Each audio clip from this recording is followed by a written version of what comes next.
covering the world of college football, Andy Staples with On3. You can read him at on3.com and watch him at the On3 YouTube page. Andy, thanks for the time. As here in Knoxville, Tennessee, the state has provided you some content over the last 7+ days.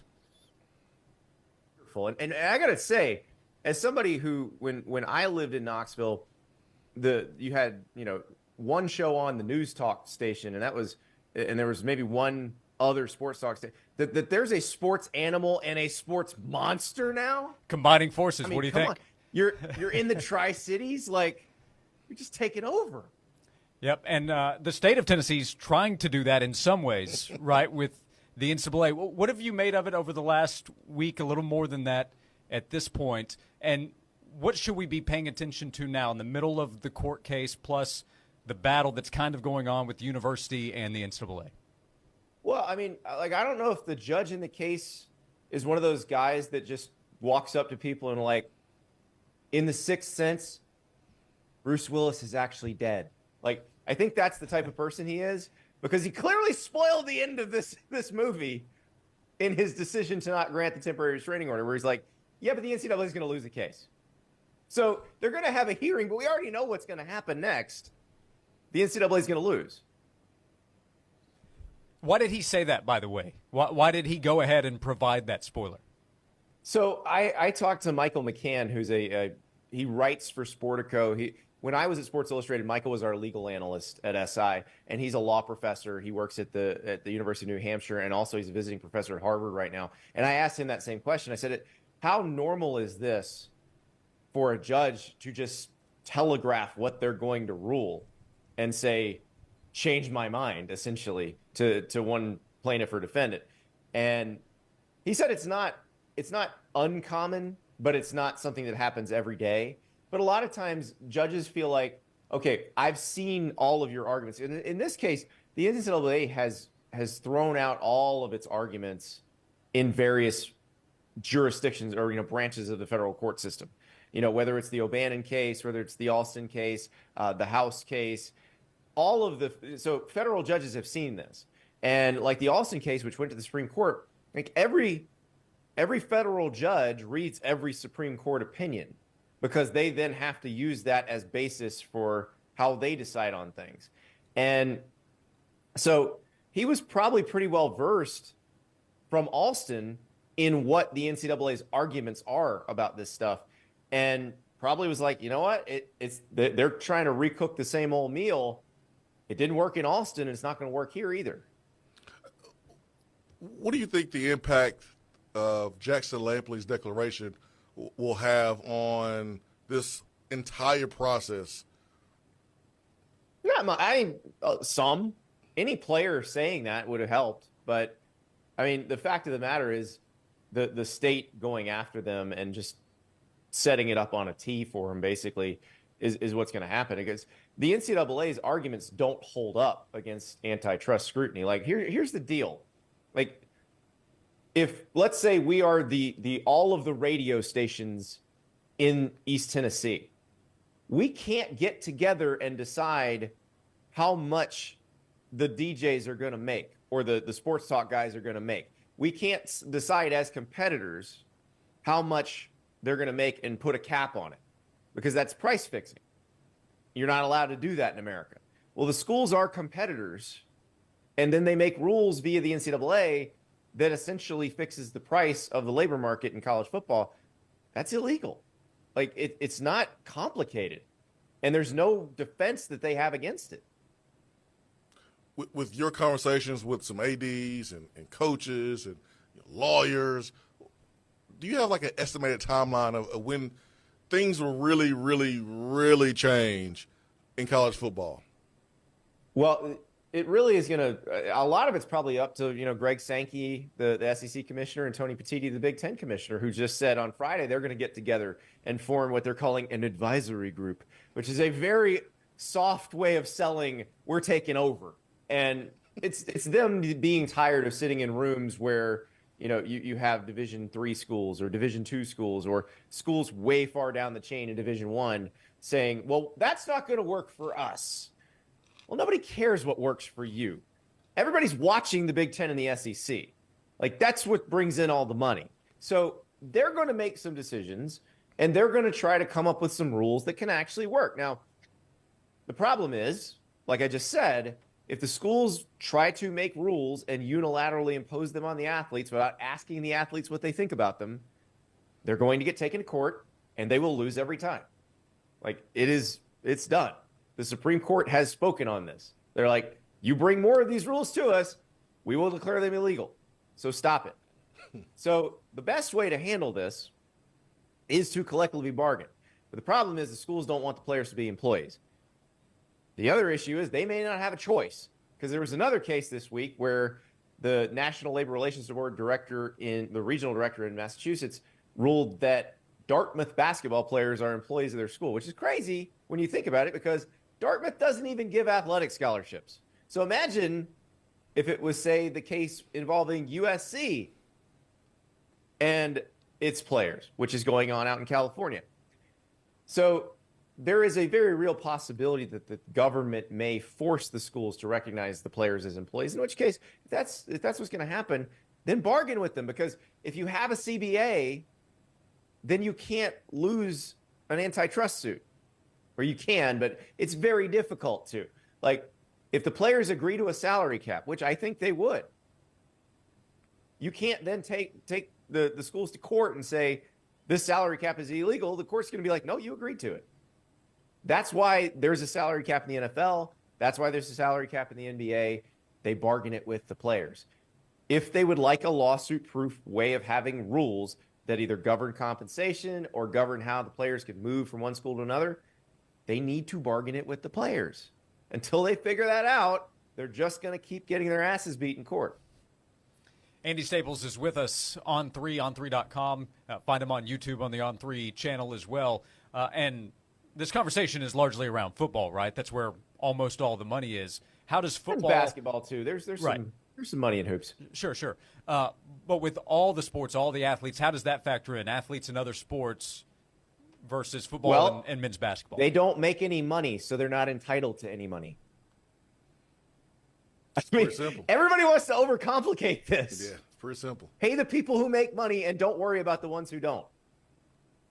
If they would like to continue sponsoring those sports, which they always sponsored even before there was big money in any of this, if they would like to do it out of the goodness of their hearts, they can do that. And here's the thing. I love it when people come at me on Twitter like, well, what's going to happen to all the track athletes? Like, tell me the last track meet you watched, and then we can talk. Right. You don't actually care about that. If you did, they'd make money. Is this what schools want to ultimately happen, be able to negotiate with the athletes? No. But schools are stupid on this. They've been stupid on this forever. So they have yet to come around to the realization that this will actually make everything easier for them. Where do you see the collective's place in all this? Probably nowhere. Okay. They're middlemen. Yeah. Like the beauty of all, or well, the stupidity of all the ways that college sports works, like the NCAA, the schools, they keep coming up with these workarounds instead of just saying what they actually want. And so these middlemen are always thriving. You don't need collectives. The schools need to be paying the players for their ability as football players. You don't need to pretend it's not for football or for basketball or whatever it's for. You need to say, we are paying you because you're a really good quarterback. We are paying you because you are a really good two-guard. Like, that is it. The school pays them. That's it. You don't need collectives when you do that. Yeah, that's why I asked as well, is this what schools want? Because from what I've been able to tell, the answer is no. But the schools are also in some way battling the NCAA, which they're a part of, at the same time, when they're maybe actually on the same side of what they're fighting against. Am I wrong there? I don't even know what you just said. That didn't even make any sense. Well, that is a perfect like example of college sports. Like, yeah, in a as nutshell, an example, Tennessee's battling the NCAA, but Tennessee also probably doesn't want to be paying the athletes. No, I think arguing Tennessee would be to fine with maximize paying their the opportunity. athletes if it wasn't against the rules. Say that again. I'm sorry. I think Tennessee would be fine with paying the athletes if it wasn't against the rules. Okay. Yeah. Like, that's the thing. Like, there are some true believers out there still who think that giving people money for being good at sports is somehow immoral. because people are suckers and have bought like decades of NCAA propaganda about that. But most smart people know that it's not immoral. And guess what? If we share some with the athletes, we can still make tons of money ourselves off this thing. With the TV contracts, I guess changes and with a merge between the TV companies, do you see that being a reason why schools would want to pay athletes and more money for the school and more money for the athletes? Well, you're talking about the deal with the new streaming services coming out. We don't know what's going to happen with that yet, Swain. I'm curious to see how well that works, but it's really interesting because, before you had, ESPN is with the SEC and the ACC, and then they kind of share the Big 12 with Fox. Mm-hmm. The Big 10 is only with Fox and CBS and NBC, but not with ESPN. And there's these separate entities. Not anymore. Now ESPN and Fox are in the same boat. They're teaming up with Warner Brothers, which does HBO Max and TNT and TBS and all those channels. And so it is very interesting to see what that does to everybody. I don't know how successful that thing's going to be. I kind of like, as a consumer, I want to see what the price is, because I have YouTube TV. I only use it for sports. Like, every dollar I spend is essentially for sports. So if you could give me just the sports I want and none of the other crap and save me like $40 a month, I'll probably do that. And I imagine that would be a very popular thing. And so if that's the case, then that's going to be helpful. Probably helps the SEC and the Big Ten work together even more. And if you have any like conspiracy theories about maybe a potential super league forming down the road, well, that'll probably fuel them. And as far as how much that helps schools, the schools need to want to pay the players, because it's a multi-billion-dollar industry that they created. Mm-hmm. And if they pay the players, they'll stop getting taken to court. It's that simple. Hey, by the way, before you go, Andy, Tennessee fans, of course, want to know, are we going to avoid all trouble here? How much does the lawsuit matter in terms of, can the NCAA still do something? What should Tennessee fans think right now? It's tremendous. It's one of the greatest gambits you'll ever see. You can't be in trouble if the rule that you were in trouble for got declared illegal in federal court. So the judge has already said he's going to declare it illegal. So I wouldn't worry if I was Tennessee. Nico for governor, 2024, baby. Seriously, does this launch that campaign? Does this set that up? Because it is. We put a face on it. It is Nico they were coming after. Oh yeah. They wanted multiple games. Him to sit out multiple games, be suspended indefinitely, and no, we can't have that now. Put too much work in to get Nico here. I just think it's like, I don't know who because here's the deal. Like, the NCAA decided, somebody in the office, in the enforcement staff decided, what we should do is go get them. We should just go get all of them. And it's like, we'll go get Florida State, and we'll go get Florida, and we'll go get Tennessee. And I don't know, but I do know that they sent out a bunch of letters like 2 weeks ago to different schools. I don't know exactly which ones. But if I had to guess, like, reading the tea leaves, there was a state House of Representatives hearing in the state of Oregon this week about changing the NIL law to protect athletes from NCAA investigations. So do we think Oregon's probably one of those schools? I think we should probably think that. So somebody in the NCAA office is like, we should just go after all the big schools. You think Perhaps those teams? The stupidest idea anyone has ever had, because of course this was going to happen. You think those teams on that list will still get a letter? Or you they already got their letters. They did? Okay. Yeah. So all the NCAA did was say, here's who needs to sue us, basically. Andy, did we miss anything that we should have pointed out while we have you here about all of these stories? No, I think you got it all. I mean, they're somewhat interconnected. Like, the National Labor Relations Board thing with Dartmouth is somewhat connected to the Tennessee AG suing the NCAA. Like, all of it probably leads to whatever comes next in college sports. And we don't know what that is yet, because, I say they need to collectively bargain. It's not the easiest thing in the world to just do. You can't just snap your fingers and all of a sudden you've got a system where the athletes are employees, they're unionized, you can collectively bargain with them. Like, you'd have to figure some stuff out.